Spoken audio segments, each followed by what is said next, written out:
Welcome to Chillin' 101. We hope this video helps. Start by creating a dedicated project and workspace so your files stay organized. You should import the network model now using RAW, PWB, or manual element creation because PowerFactory centers workflows on that model. Once done, define study cases with load profiles and time steps. This ensures simulations use consistent inputs. Make sure to set device default settings and save a baseline snapshot. That baseline lets you revert if later edits introduce errors.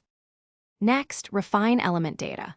Update bus voltages, line impedances, transformer taps, generator controls, and protection settings because accuracy here governs result validity. Run a load flow first to confirm convergence. After that, launch steady-state studies and, if needed, dynamic simulations using defined time steps and events. Make sure to apply realistic control curves and time constants. These values determine control interactions and stability outcomes. If convergence fails, check mismatched units, disconnected elements, or extreme load. Finally, review results thoroughly.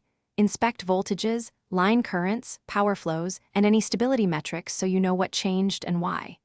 Validate outcomes against field measurements or simple hand calculations to build confidence and iterate model adjustments where discrepancies appear. Export reports and plots for stakeholders and archive the final case. If something goes wrong, consult the error log, confirm units and element connectivity, and tweak solver tolerances or initial guesses. These steps usually resolve stubborn convergence or mismatch problems.